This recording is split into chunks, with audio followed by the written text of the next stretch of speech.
Kicking off at number 5, SCP-093. And I absolutely love this skip for its concept alone, because on the surface SCP-093 seems like just your standard weird anomalous object that does some pretty spooky stuff, but the more and more you delve into it, the bigger its world becomes, and I mean that in the literal sense, because there's an entire alternate reality attached to it. As the record states, SCP-093 is a red disc carved from stone adorned with strange engravings and unknown symbols that must be kept secure on a mirror-like surface at all times.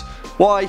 No one really knows, but if not, it will seek out the nearest mirror-like surface at all costs, sometimes building at phenomenal speeds until reaching its destination. But of course, this is the SCP Foundation, and SCP-093 actually serves as the key of using mirrors as a portal to a specific alternate dimension, a post-apocalyptic world populated with ravenous monsters known as the Unclean, whose population underwent a technological revolution sometime in the 1850s, and everything kind of went a little bit Warhammer. There's a lot to it, but SCP-093 is one of the most in-depth articles in the whole Foundation, and you can easily fill up a few hours researching it and its bizarre, skin-crawling addendums. It's great. Coming in at number 4, SCP-072. And if you still sleep with a nightlight, please make sure not to accidentally pick up SCP-072 at a second-hand furniture auction, because seriously, I don't say this lightly, if you have trouble sleeping, 072 is really creepy. As the record states, SCP-072 is essentially a bed infected by an unknown anomalous entity that emerges at the foot of said bed by spreading its long,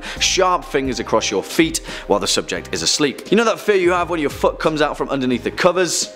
Yeah, SCP-072 is the thing that you're afraid of grabbing you. Although this thing doesn't just grab you, it kind of removes your entire foot with its sharp, nightmarish fingers, and you can't really do anything about it because it becomes the physical manifestation of sleep paralysis, rendering its victims unable to scream or call for help. Also, it gets worse because SCP-072 can spread to any bed within a 10-meter vicinity, so yeah, hope to high heaven that hand-me-down bed you got given by your old neighbour doesn't come with a brand new infestation of SCP-072. Swinging in at number 3, SCP-978.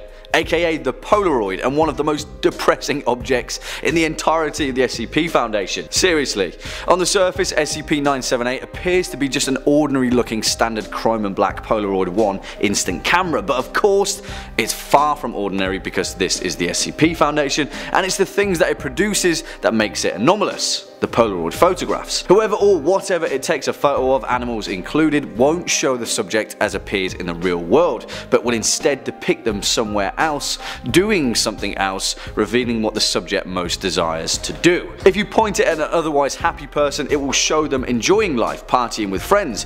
If you point it at a suicidal person, it will show them dead and buried. But the thing is, the most interesting aspect of SCP-978 is that it's been tested on numerous other skips, the bleakest being SCP-451, a man who cannot see, hear or otherwise detect any other living being, and whose existence has driven him to absolute madness while he thinks he's the only human left on the planet. When SCP-978 was used to take a photograph of this guy, it showed him smiling, surrounded by friends and family, part of the world once again. And now I'm really sad. Next up at number 2, SCP-035. And this one is a doozy to say the least. And make sure you check out the SCP article page for this one, because if you stare long enough, you'll be absolutely terrified.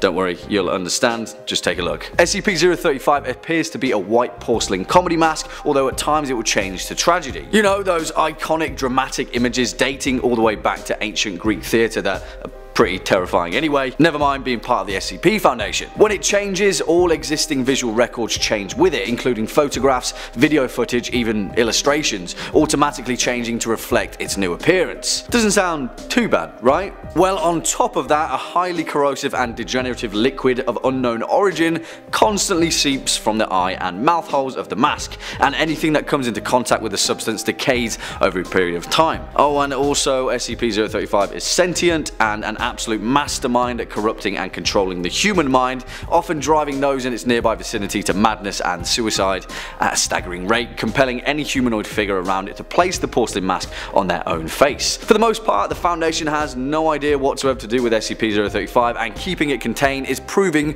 to only make it angrier, resulting in more secretion of highly corrosive liquid and more madness. So maybe just let it do its thing. Wait a minute, I don't remember scripting that line.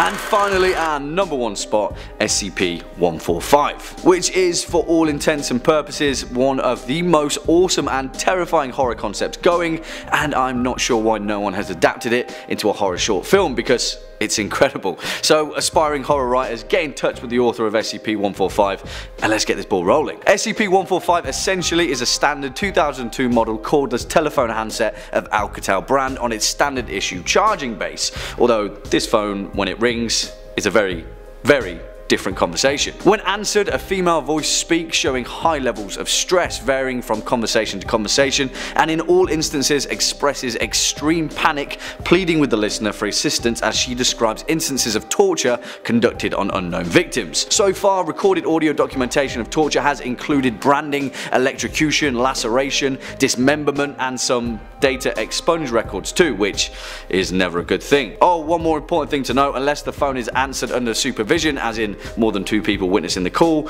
the recipient will vanish into thin air, and the leading theory is that these victims are the ones tortured on the other line. The Foundation has gone to great lengths to try and save these victims, even going so far as to strapping a D-class personnel with C4 before they answer the call alone and vanish in the hope that they'd blow up the torture scene remotely.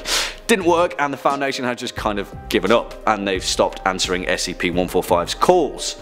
New phone. Who dis? This is off at number 5, SCP-914. Because when you think about it, the possibilities for destruction are endless when applied to SCP-914. As the record states, 914 is classified as a safe object, and all research staff at the Foundation are actually free to test it with approval, although no biological organisms or explosives are allowed to be tested because, well, you'll see why. 914 is a large clockwork device weighing several tons and covering an area of 18 square meters. It is comprised of screwdrivers, belts, pulleys, gears, springs, and other clockwork, consisting of over 8 million tin and copper moving parts. Its 2 main components, however, are labelled intake and output. Essentially, when any object is placed in the intake booth, a small bell sounds and SCP-914 will refine the said object, resulting in a brand new item that is somehow intrinsically related to the other. Technically, under the right circumstances, SCP-914 could create an object of such immense power that nothing in the Foundation's resources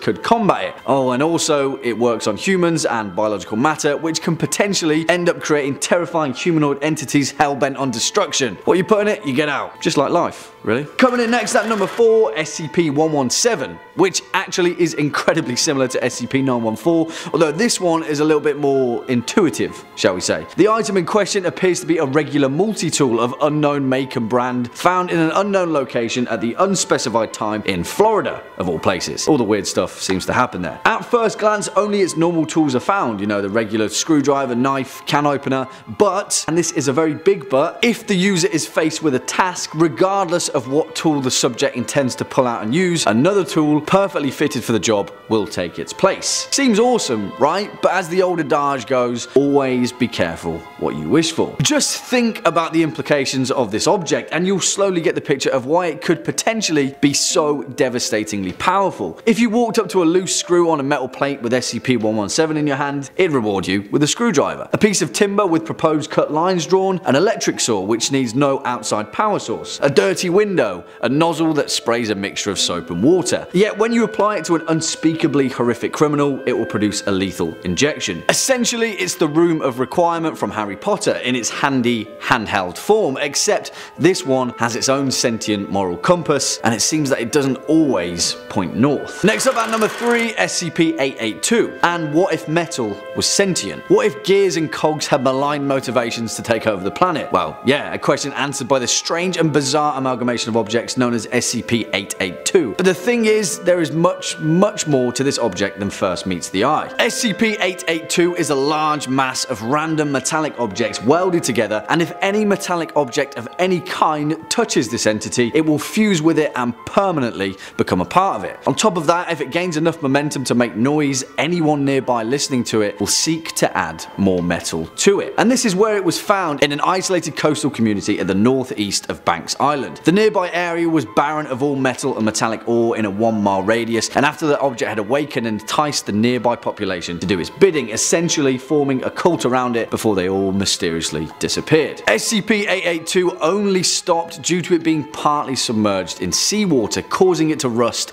and become inactive. active, which is how it is contained by the Foundation currently. If you know anything about the wider universe of the SCP Foundation, you'll also know that this object is tied into the Church of the Broken God, which is a whole different story and an idea so vast that we'll probably have to do an entire video on it. Sorry. Swinging in next at number 2, SCP-271. Again, I know we said we'd cover an entire video about the Church of the Broken God, but we've got to talk about the object that they're most fervent to steal from the Foundation's warehouse, SCP-271. Why? Because most of these objects are actually the components needed to rebuild McCain, the Broken God, and SCP-271 is perhaps the most powerful piece of the puzzle. As the record states, SCP-271 is a small disc made from an unknown material that is metallic in nature. Engraved on it are a number of symbols that represent an unknown alphabet, although there is currently no known way to actually confirm this. What makes this anomalous object so dangerous is that the symbols engraved on it are infectious to their environment over time, gradually appearing as if invisibly carved into nearby objects. They are capable of escaping through any hole, however small, infecting objects and organisms through an unknown process. Objects that carry the symbols for a sufficient amount of time begin to be changed on a molecular level to the exact same material as SCP-271 in an excruciatingly painful process to biological organisms. If SCP-882 is the mechanical heart of the Broken God, then SCP-271 is its brain, albeit a brain that is infectious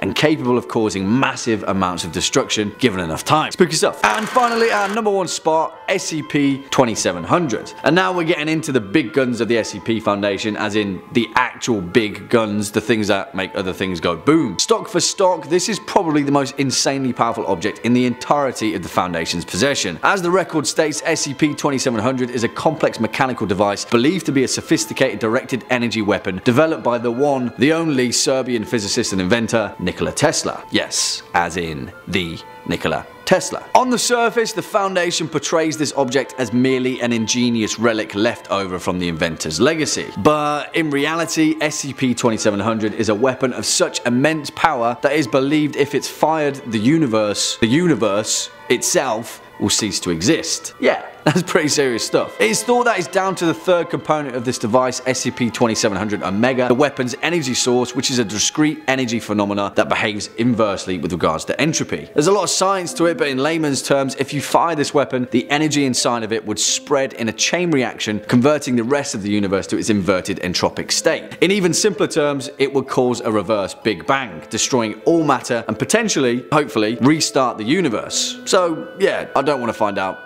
Don't pull the trigger, please. Number 5 on this list is SCP-048. I suppose that SCP-048 is a little bit of a stretch on this list because it isn't necessarily an object, but hear me out on this one. SCP-048 is basically the granddaddy of curses in the SCP Foundation. Now, there isn't an object or a room or a space that is cursed here, but it's actually a number. You see, the actual name itself, SCP-048, is what's cursed. And this is why it makes the list. Because if you were to label any item as SCP-048, then that item would automatically become cursed as well. If an item has been given the designation of SCP-048, then that item, through completely unforeseen circumstances, becomes destroyed, lost, stolen, decommissioned, or it's gonna have some other weird and unwanted thing happen to it. The SCP Foundation has had multiple important items get destroyed or lost by assigning them this designation and not realizing that there's a curse attached to it. Not only is it the item or thing that gets screwed over by this number though,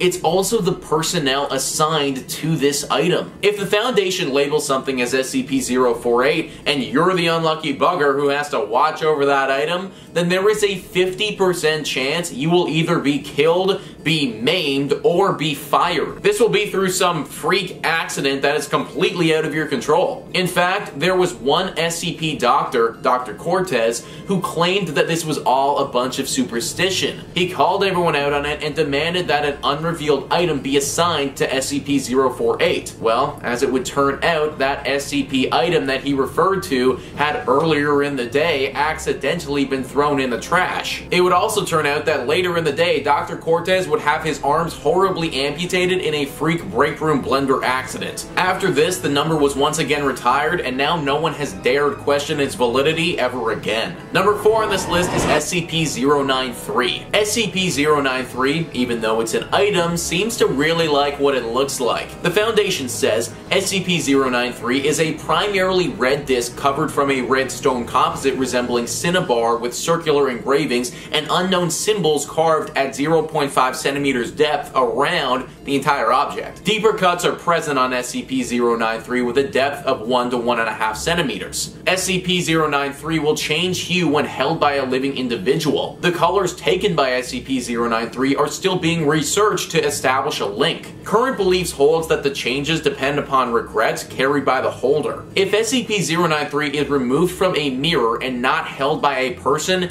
it will seek out the nearest mirror-like surface. SCP-093 has been observed to travel in the largest possible circle while rolling, building up phenomenal speed. The mechanism of this acceleration is currently unknown. If any obstacle is between SCP-093 and the nearest mirror-like surface, it will use this momentum to punch through the object and continue on its course at this speed. It will only stop when a mirror-like surface is contacted. Despite tremendous impact velocities, no damage will be dealt to SCP-093 or the mirror. This thing turns into the greatest NFL linebacker in the world when it isn't either held or in contact with a mirror. It will literally bowl over or cut through anything to get in contact with a mirror again. Imagine if someone took this device and just dropped it in the streets of a crowded city or something.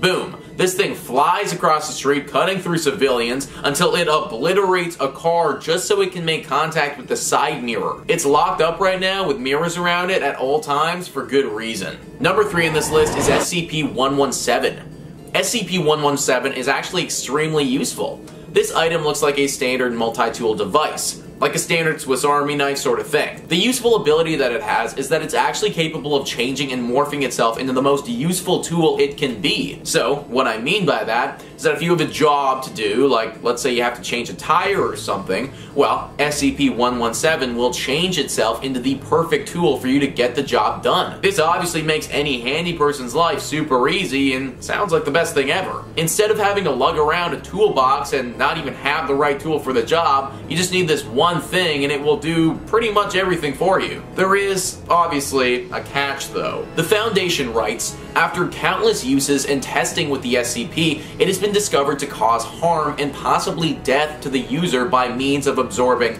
iron, copper, calcium, and zinc from the user's body as long as the user is touching the device. Gloves seem to have no curbing effect on this, and the rate of absorption seems to depend on the tools used / created by SCP-113. It is advised that only Class D personnel are used in conjunction with this SCP to prevent death or injury to researchers. So basically, it's really easy to change a tire with this thing, but you're not going to be driving your car anytime soon if you do. Number 2 on this list is SCP-145. This is the worst phone call you will ever get. A standard 2002 model cordless telephone handset of Alcatel brand on its standard issue charging base. Not really that intimidating, right?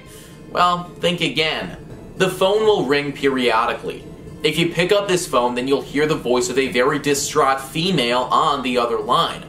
She's so distraught because apparently she's just witnessed the most gruesome and horrible torture that you can imagine. What follows is a detailed description of all the brutal things that went down. Already pretty terrifying and depressing, but it gets even worse. Let's say you pick this phone up by yourself. Well, if you do, then that's most likely the last thing that you will ever do. Poof, up in smoke, you're gone now. As if you were never even there in the first place and you have been transported to a completely different location. Where that place is, no one has any idea, but we do know what happens to you. You now become the torture victim. So the next call that this woman makes where she's crying and sobbing about what she just witnessed, all of the horrible pain she just saw, that's literally about you. Yeah, it's a pretty horrible way to go, guys.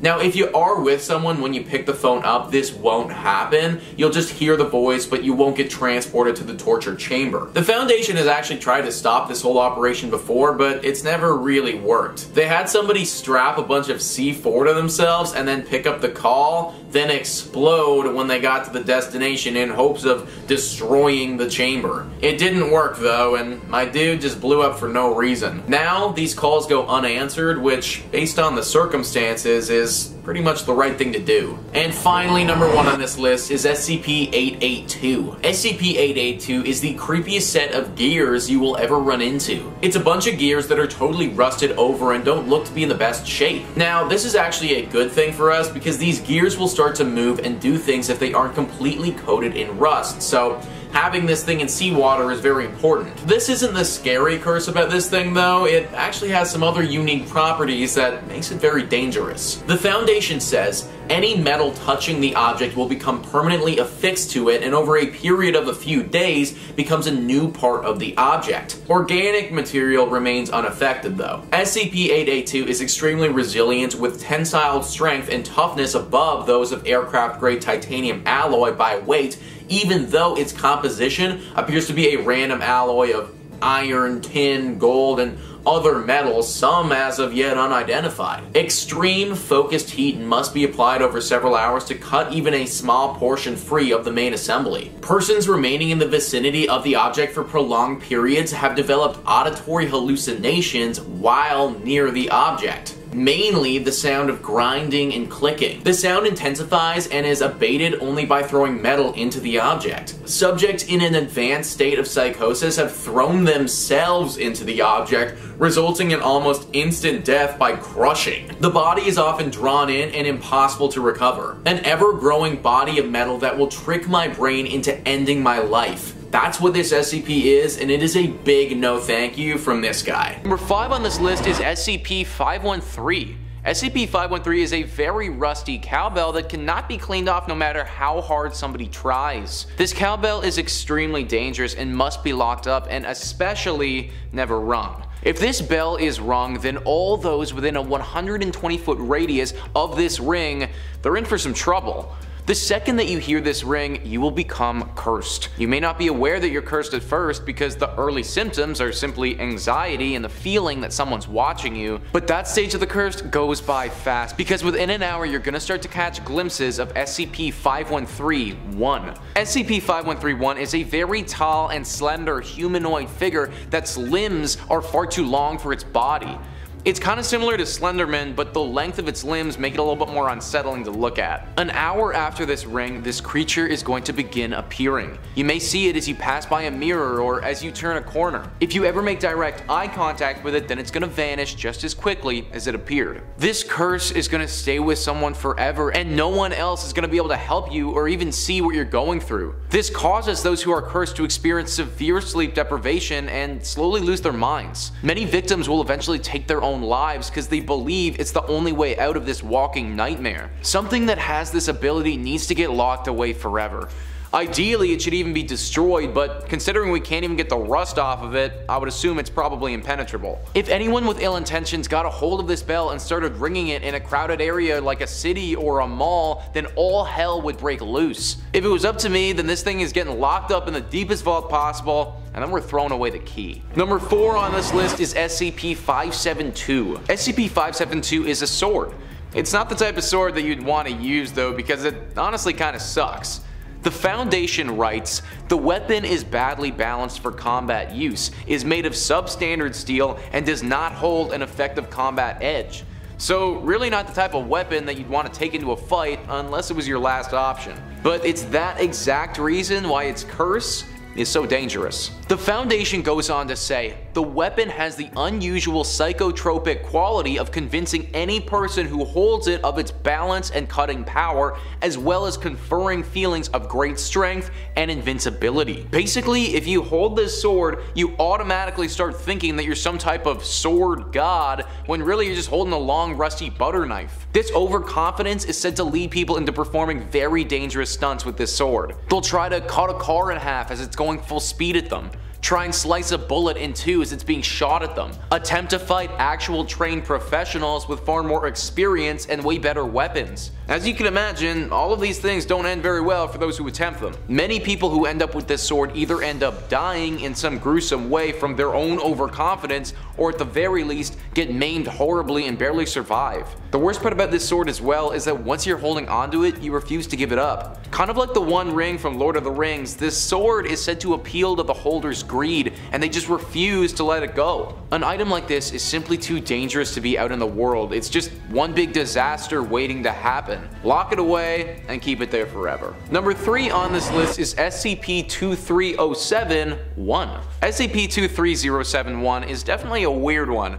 It isn't as dangerous as some of the other entries on this list, but it definitely needs to be kept locked away if possible. The Foundation describes it as the remains of a long sword with a 56cm hilt and a partial blade approximately 40 centimeters in length, estimated to be approximately 43% of its original size. Carbon dating has shown that the hilt and crossguard of the sword date to approximately the 4th century CE. However, the metal used in the blade dates to approximately 3.2 billion BCE. SCP-23071 is in a severe state of disrepair as a result of being submerged in water for at least 1,300 years. So once again guys, we're dealing with a sword that really isn't too much to look at all. But similarly to our last sword entry, something very strange happens when somebody touches the hilt of said sword. The Foundation writes SCP-23071's primary anomaly manifests when a subject makes contact with the hilt of the sword.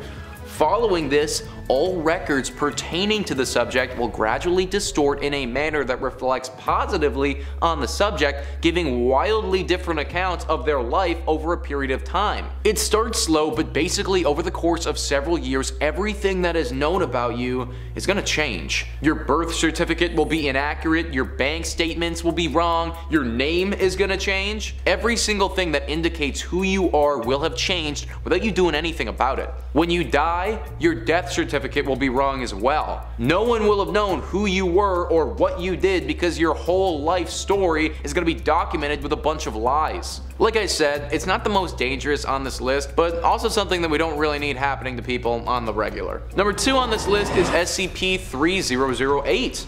SCP-3008 may just be the strangest SCP that I've ever come across. There are multiple things that go on with this SCP, but the Foundation's initial description of it is a large retail unit previously owned by and branded as IKEA, a popular furniture retail chain. They go on to write that the inside of the store is a space resembling the inside of an IKEA furniture store, extending far beyond the limits of what could physically be contained within the dimensions of the retail unit. Current measurements indicate an area of at least 10 kilometers squared with no visible external terminators detected in any direction. So this item is actually a massive IKEA store that from the outside looks like a normal IKEA. This SCP gets even weirder though. There are apparently people who are trapped inside this massive SCP who have actually been there long enough to have built settlements and a small society. And these people who are trapped inside this IKEA have to regularly defend themselves against these humanoid entities that resemble IKEA workers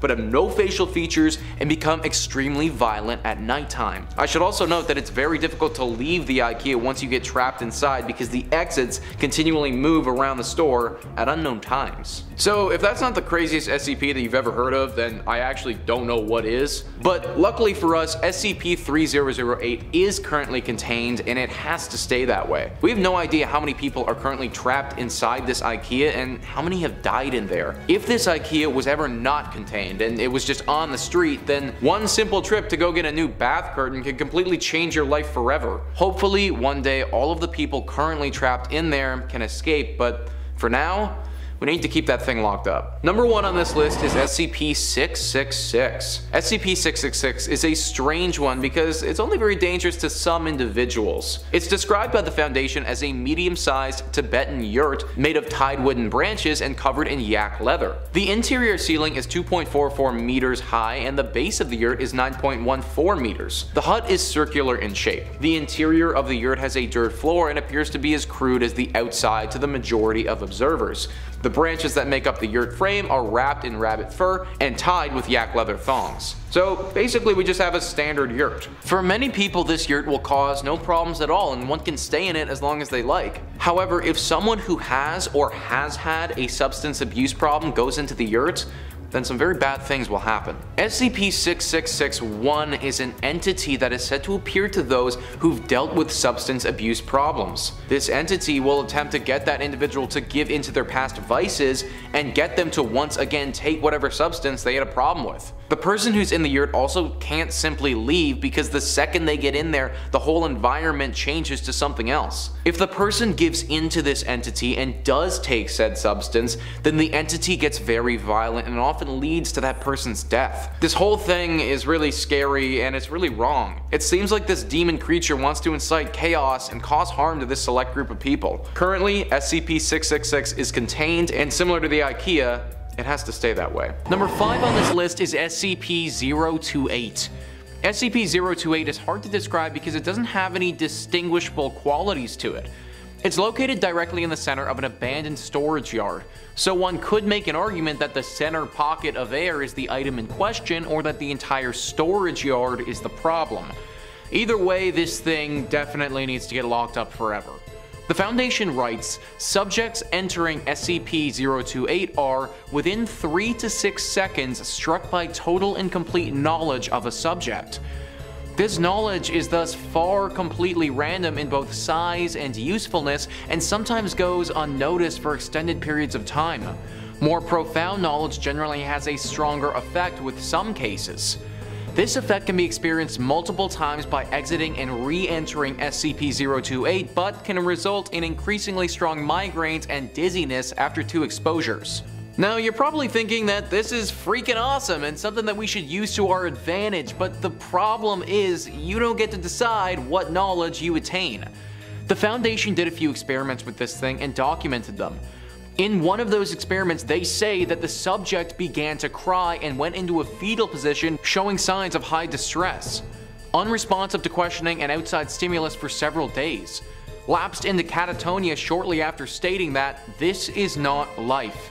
Subject passed into a coma and died shortly after. Cause of death was attributed to shock. So that's kind of the big problem with something like this, guys. Learning everything about something sounds great in theory, but in practice might be too much for us to handle. We aren't omniscient beings, and potentially our bodies weren't made to be able to become omniscient beings. This is just one of those things that we aren't ready for yet. So for now, I say we gotta lock it up and not mess with it. Number 4 on this list is SCP-846. SCP-846 is honestly pretty cute. The Foundation writes, SCP-846 is a plastic toy robot measuring 20 centimeters in height and 5 centimeters in width. The bottom of SCP-846's right foot bears the text Robo Dude, now with voice command action, by Dr. Wondertainment. Signs of paint chipping and minor damage to SCP-846 indicate that it's roughly 10 years old, although attempts to question SCP-846 on this have been ignored. So it's just a tiny little robot. How much harm can this thing cause? Answer: a lot. First off, when this thing is turned on, it appears to be so well programmed that some people think it's sentient. That hasn't been confirmed, but it responds very well to any question that's asked of it. Second, and most importantly, it has 350 robo-accessories. Okay, so what? A robo-accessory doesn't sound so bad. Well, how about if that robo-accessory is an atomic grenade? Flamethrowers, hydrogen guns, laser beams, you name it, this robot carries it. All you need to do is ask it to utilize one of its robo-accessories, and then out from its stomach pops whichever one you've requested. This tiny kid's toy is basically the world's largest and most advanced armory in the entire world. It has weapons that we're not even close to being able to comprehend, which are so powerful that they could literally end the world. If this toy was to end up in the wrong hands, then we might all be done for. I don't think it's an exaggeration to say that whoever owns this robot could easily take over the world too. If you could threaten the use of an atomic grenade whenever you wanted, then you automatically become very powerful. Lock it away and throw away the key. Or honestly, better yet, maybe just destroy it. Number 3 on this list is SCP-155. SCP-155 is described by the Foundation as a complex electronic construct consisting of highly modified Cray CS6400 supercomputer, a dedicated radioisotope thermoelectric generator, and a device that has yet to be fully reverse engineered. SCP-155 was recovered from the basement of Prometheus's lab primary research laboratory by elements of Mobile Task Force MU-4 following the destruction of the facility and subsequent Foundation intervention. When a program and accompanying data is loaded into SCP-155 and executed, SCP-155 generates a spherical temporal distortion field with a radius of approximately 5 meters. Within this sphere of influence, the passage of time is rapidly accelerated, resulting in a hyperbolic increase in the effective processing power of SCP-155. Execution begins slowly as the processing hardware of SCP-155 is dated, but its effective processing power approaches infinity after approximately 8 minutes and 14 seconds of execution. From fragments of documentation recovered by Prometheus's lab, SCP-155 was used to perform massive calculation jobs that would have taken months, if not years, of processing time with conventional computing devices. So once again, guys, we are dealing with something that actually sounds incredible. A processor that is so fast it could change the way our world is run. However, as I'm sure you're guessing, there's a catch. The catch is that when this thing is used, it generates some radiation. A lot of radiation. The longer it processes, the more radiation is generated, and this can reach incredibly dangerous levels. It's even thought that if this thing was left processing for too long, then we could cause some world-ending scenarios. A processor that is so fast and smart, but also capable of totally changing our world's climate and killing all of us in the process. As tempting as it would be to use this thing and advance tons of stuff, it just isn't worth the risk. At the end of the day, our planet is the most important thing that we have. We have to protect it, and in this case, it means locking this thing up for good. Number 2 on this list is SCP-310. SCP-310 is extremely dangerous and needs to stay locked away forever. It's just a tall white candle, nothing too intimidating on the surface. The flame on the candle isn't too big either, but it never goes out. Unless it's immersed in water or some other substance to inhibit the flame, this flame will always go. Even if you put it in water and then take it out, the flame will immediately reappear as if it was always there and never went out at all. This isn't too dangerous, just don't burn yourself on the candle.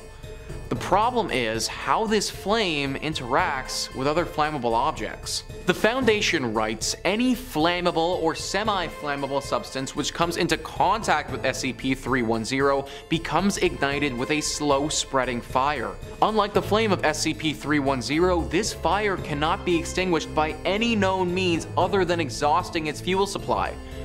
Experiments have shown that the fire will continue to burn even in a vacuum, underwater, in a nitrogen-saturated environment, under intense airflow, in a refrigerated environment, encased in a fire retardant covering, or any combination of the above. Only total consumption of all flammable material in contact with the flames will result in them becoming extinguished. Therefore, in the case of accidental ignition, especially of personnel, separating the lit section from the rest of the object as soon as possible is the only way to preserve the rest of the exposed object.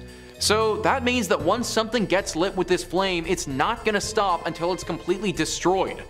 Think about how horrible that could be to society. You could burn down entire cities, maybe even countries to the ground with this one tiny little candle. Obviously, for this reason, it needs to be locked up forever, preferably in some water containment facility to prevent any accidents from potentially taking place. Number 1 on this list is SCP-173. Guys, I hate this SCP so much, just researching it gave me shivers. The Foundation says that it is constructed from concrete and rebar with traces of Krylon brand spray paint. SCP-173 is animate and extremely hostile. The object cannot move while within a direct line of sight. Line of sight must not be broken at any time with SCP-173. Personnel assigned to enter container are instructed to alert one another before blinking. Object is reported to attack by snapping the neck at the base of the skull or by strangulation. In the event of an attack, personnel are to observe Class 4 hazardous object containment procedures. They also go on to say that this thing excretes this reddish-brown liquid, which is apparently a mixture of feces and blood. So first off, this thing is absolutely disgusting. It literally sweats bloody poop and also looks like something picked straight out of hell. Second, the way it kills you is just terrifying. You literally can't ever stop looking directly at it. Directly at this gross creature that wants to murder you. If you blink, you die. If you lose focus for 1 second and you look anywhere else, you die.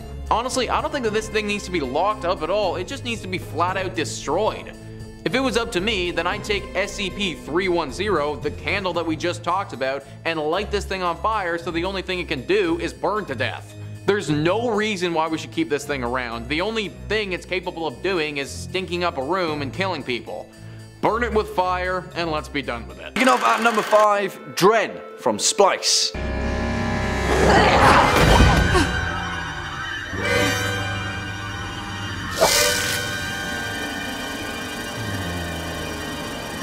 For those of you that haven't seen the 2009 French-Canadian sci-fi horror Splice, written and directed by Vincenzo Natali, it's actually a pretty decent horror flick and one of the few times that I think a filmmaker has got on the use of oversaturated CGI right. It's also like a super messed up film. The main antagonist of the film is a humanoid creature named Dren, who was created by 2 scientists, Elsa and Clive, played by Sarah Polley and Adrian Brody. The 2 of them mixed human DNA with DNA from multiple animals, and the result was Dren, the strangely serene yet terrifying result of genetic splicing. From creation, the creature aged exponentially and matured to a 6-year-old child in just 20 days. As she morphed into a mature adult creature, she developed a tail with a tip like a scorpion, webbed feet, the ability to produce bat-like wings, as well as aquatic lungs that enabled her to breathe underwater. Oh, and also near the end of the film, she morphed into a he and proceeded to impregnate Elsa, the scientist. Told you it was messed up. Yeah, SCP Foundation, lock this one up, guys, although it did get a rock to the head,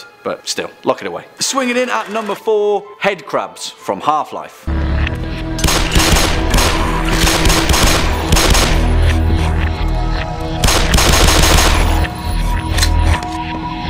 And forget these guys because I hate head crabs. If you ever played Half-Life or Half-Life 2, you'll understand the deep, dire dread of hearing a scuttling "ree" coming from the end of a corridor. It's a head crab, and they're gonna annoy the hell out of you whilst trying to feast on your brain. Known humorously as head humpers, the head crabs are omnivorous, parasitic creatures, widely considered one of the most iconic creatures in the Half-Life series. Hailing from the borderlands known as Zen, they exist purely to latch themselves onto a host and take over their motor functions, resulting in head crab zombies. Although there is some upside to it and a potential chance for the SCP Foundation to utilise these terrifying little guys for the better. Because as Half-Life 2 pointed out, head crabs can actually be domesticated, as seen with Lemarchand, the head crab affectionately named by Isaac Kleiner, a research scientist for Black Mesa. Head crabs can actually be de-beaked, rendering them unable to break into a host's head. This also suppresses their parasitic instincts, and perhaps the SCP Foundation would be willing and able to kit their scientists out with friendly, cute little head crab pets. No, forget that, I hate them. Next up at number 3, Parallax from DC Comics.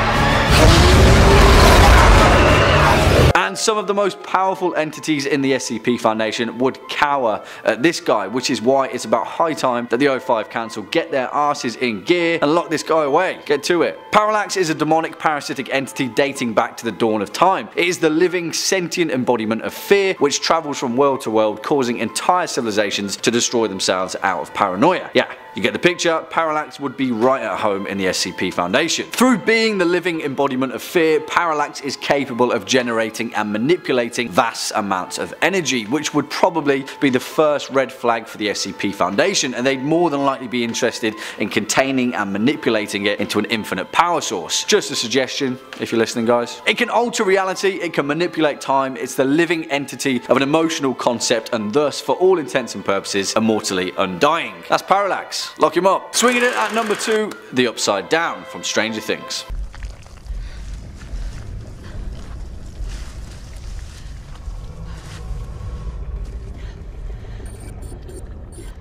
Let's not sugarcoat it, the Upside Down is incredibly similar in nature to several concepts already floating around in the SCP Foundation's sphere of influence, but that's no excuse to ignore the encroaching terror of the fictional Veil of Shadows. As the show so brilliantly explained, the Upside Down is an alternate dimension existing in parallel to the human world, as in unfortunate individuals such as poor Will Byers can involuntarily slip in between the two. Most of, if not all, of the flora and fauna present in the Upside Down are linked together in a hive mind controlled by the Mind Flayer, which essentially forms a massive dimensional superorganism, some of which results in a species of strange humanoid predators as seen in season 1, dubbed Demogorgons. After the end of season 2, we understand that the gate connecting the two dimensions was supposedly severed, but it's the interaction that the show's main characters have with the Upside Down that would be a source of curiosity for the Foundation. Think about it, the highest stakes set out in the show are the fact that no one is really willing or able to explore this terrifying new dimension. They just want to get their friends out and survive. Except Barb. Poor Barb. Imagine what the Foundation would do with the strange extra-dimensional resources at their disposal when applying it to the Upside Down. It'd be the discovery of a brave, strange new world. Or they'd all get consumed by tendrils. Either way, I'm down. And finally, our number 1 spot, The Thing, from John Carpenter's The Thing.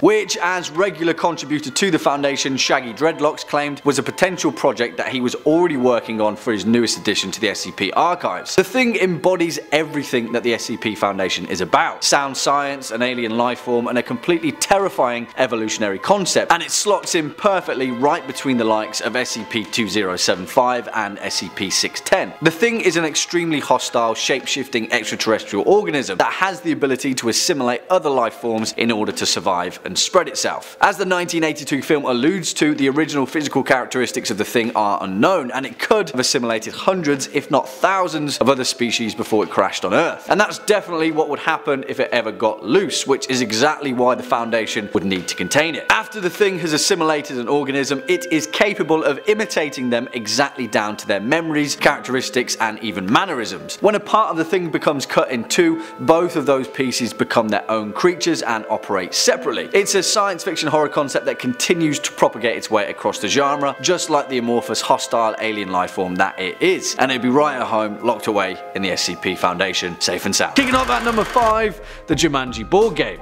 Jumanji. I quit playing board games 5 years ago. Sarah.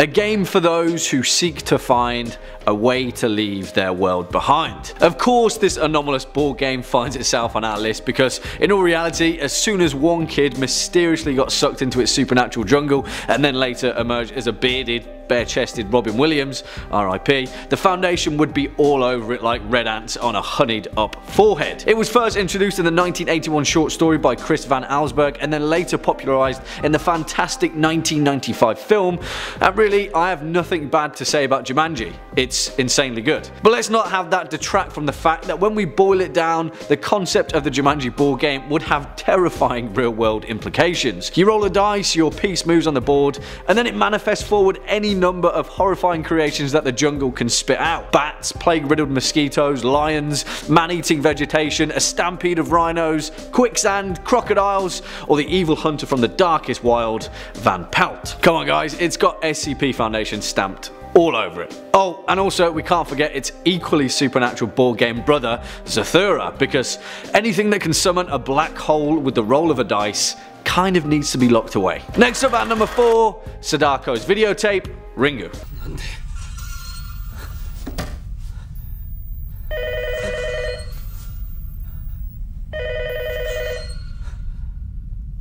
And you'll be aware that I didn't include the full tape scene this time, although you'll be fine regardless, unless your phone starts ringing right about now. Ugh, sorry about that. In actual fact though, there is so much to the cursed videotape that encompasses the Japanese Ring series of novels and films that the Foundation would have an incredibly hard time trying to contain it. And because of that, it'd most likely be key to class. We don't really have to skirt around the function of this one either. It's a cursed videotape pertaining to the existence of the horrifying entity Sadako Yamamura, who crawls out of a well in a videotape and then crawls out of the television that you're watching it on to kill people who watch it. Not cool. However, in the novels, the 7-day curse thing is actually a smallpox virus that creates a tumor in the victim's throat, and after 7 days, they die of a heart attack. This virus is mutated and distributed at will by the vengeful supernatural spirit Sadako, and it also contains a strand of her DNA, which on several occasions has resulted in being fertilized and thus triggering her resurrection. Just when you think she's dead and it's finally over, she's back again. Yeah, this one's going straight into containment, hopefully in a room that is perpetually on fire that no one can ever enter. Swinging in at number 3, the Venom symbiote, Marvel Comics. Eddie? What was that? Oh, I have a parasite. Yeah. And of course, the only thing we have to highlight from that film is Tom Hardy's fantastic performance as Eddie Brock. 2003 called They Want Their CGI Back. Anyway, as well as terrifying entities, I'd quite like to also include some anomalous fictional items that could potentially be beneficial to the Foundation. Just like with the pet headcrabs from our last list, who were pretty cute. So enter the Venom symbiote, well, specifically all symbiotes because there's an entire planet of them. And a Foundation that also had the power of the Clintar symbiotes would be an incredibly powerful fictional organisation indeed. The symbiotes are a race of highly powerful parasitic entities that seek to bind with a humanoid host, often taking on their mental and personal attributes, which results in further augmenting their powers. Without getting too bogged down in the Marvel Universe canon, just imagine how insane it would be for a Venom symbiote to bind with any number of the entities within the SCP Foundation's containment. SCP-076, also known as Abel, combined with the Venom symbiote. Holy moly. SCP-106? Nah, I'm good, thank you. What about SCP-682, the Unkillable Lizard, combined with the Venom symbiote? The multiverse would be doomed. Coming in at number 2, Necronomicon Ex Mortis, Evil Dead.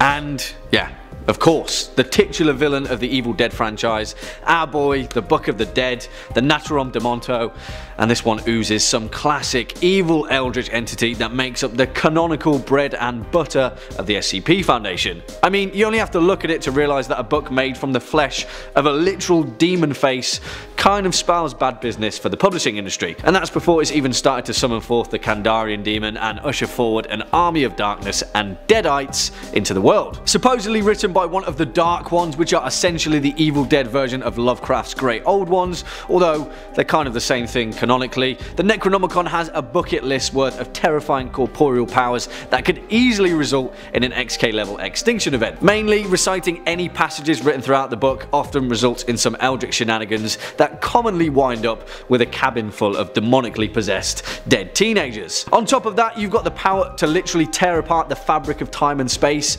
resurrect the dead, combine its paper body into that of any creature it touches, oh, and also usher in a brand new dark age of Hellspawn and Hellfire. Yeah, lock this one up, please, guys. And finally, coming in at our number 1 spot, Lemarchand's boxes, Hellraiser.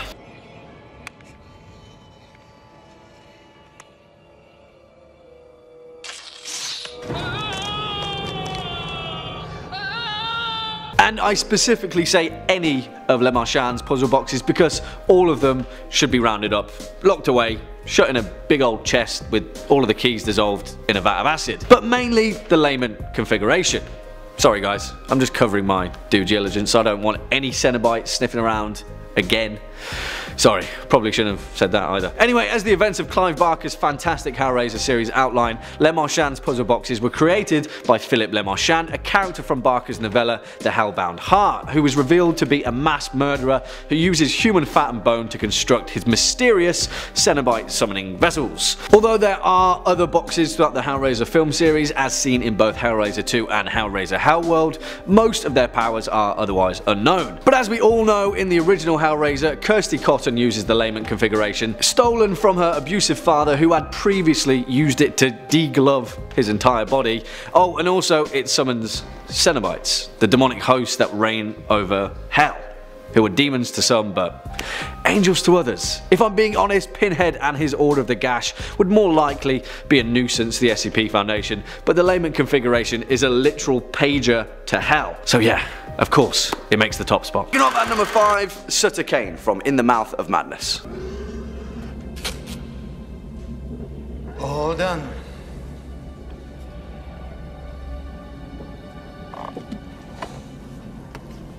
Now there are many entries in the archives of the SCP Foundation that document unwitting humanoids who've stumbled upon various terrifying anomalous properties. For instance, SCP-150, a seemingly normal woman named Iris who just so happens to have a particular anomalous relationship with a paranormal Polaroid camera. In that case then the notorious Sutter Kane would be right at home in the vaults of the SCP Foundation, because the living conduit of a horde of eldritch abominations needs to be kept far away from a typewriter, right?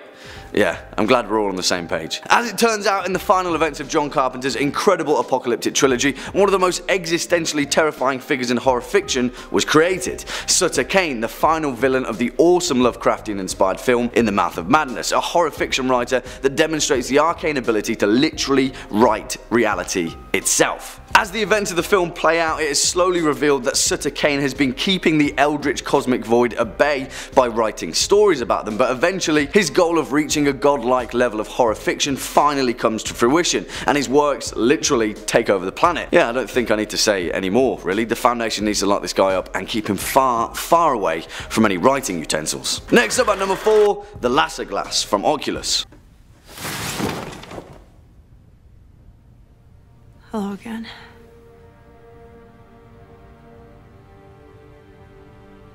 And yeah, this one kinda goes without saying, but a horrifying antique mirror possessed by some demonic supernatural force with glowing eyes finds itself pretty much right at home in the confines of the SCP Foundation. As portrayed in the awesome 2014 film Oculus, directed by Mike Flanagan and starring Karen Gillan, the Laser Glass is an antique looking glass that harnesses the paranormal ability to create horrifying hallucinations in its victims, often driving them to tragic suicide or incredibly violent self-mutilation. As the events of the film allude to, the Laser Glass has been passed between its unwitting victims since at least the 1700s and was initially in possession of a couple known as Philip and Virginia Lasser. Philip was the 17th Earl of Leicester and was the first known owner of the mirror as well as its namesake. The Earl hung the Laser Glass proudly over the fireplace of his London estate where he lived with his regal wife. Sometime afterwards though, Philip was found mysteriously burnt to death at the base of his fireplace, the Laser Glass looming ominously above him. According to his housekeepers, he was later reportedly seen in the reflection of the Laser Glass staring at them with bright glowing eyes. Yeah, this one's got SCP Foundation written all over it in blood. Coming up next at number 3, the Tall Man from Phantasm.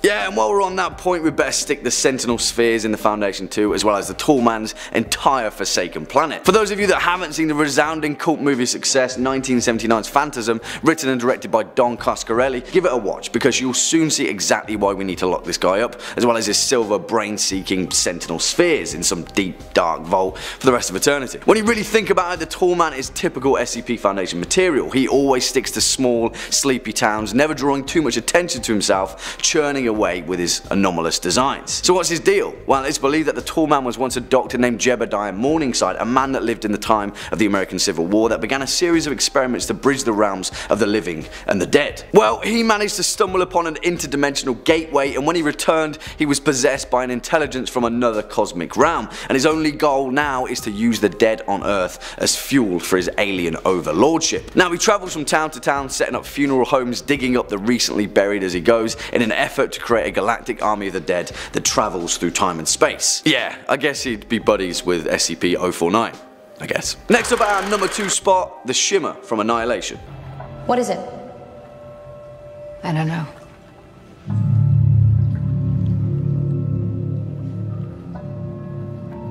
Now, of course, we've already covered John Carpenter's The Thing in this list-based series, and as is expected, any alien lifeform that has the innate childlike desire to scramble DNA and turn Earth and all its inhabitants into its worldwide Play-Doh play pit, yeah, they're right at home in the SCP Foundation. However, much like The Thing, at least we know we can kill it with fire, because that's usually the most likely answer when faced with an all-consuming alien biohazard, isn't it? Kill it with fire. Very useful. Well, even though The Thing is a vile tendril of amorphous flesh, the Shimmer from 2018's Annihilation, directed by Alex Garland, takes things to a whole new level. Because the Shimmer takes the whole genetic manipulation deal one step further, and its goal is to absorb everything in its vicinity, mix up its DNA, leaving a part of it behind until everything is assimilated in its image. Yeah, no thank you. I'm honestly not too sure how the Foundation would deal with this one, but the Shimmer, for one thing, will be right at home alongside the anomalous followers of Sarkicism. Hey, it's nice when things cross over like that, I guess. As the 2018 film explains, the shim arrived on Earth via a meteorite crashing into a lighthouse by the sea. Slowly but surely, it began assimilating the DNA of every living thing in the vicinity.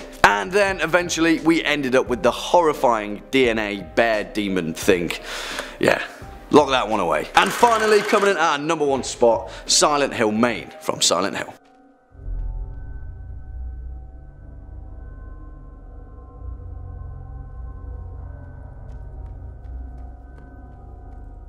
Of course, because in all seriousness, I could foresee an entire SCP series based around a town similar to Silent Hill, much like the events of SCP-2480 and the ancient Bodfowl Manor. Although the cinematic depiction of Silent Hill is actually set in West Virginia, the original video game series version of Maine, New England, is just cooler, right? Now, there are many different explanations for the origins of Silent Hill, none of them are actually verified. At first, it was suggested the town was built on an ancient burial ground, it was some anomalous portal to hell, but whatever the truth, the town has witnessed countless occultist activities throughout its history. And, well, whenever you've got an order of cultists in town, it's never good for business. The demonic power of Silent Hill gradually amassed over the centuries, but it wasn't until the immolation of Alessa Gillespie that it reached its full anomalous strength, forever becoming a tainted place that would shift between worlds, fog worlds, other worlds, and our earthly plane, calling out to people with darkness in their hearts to come and pay a visit to Pyramid Head and all of his buddies. Yeah, I don't really need to say much more about Silent Hill being in the SCP Foundation. In fact, we should probably send a few mobile task forces over. Quick time. It's about damn time.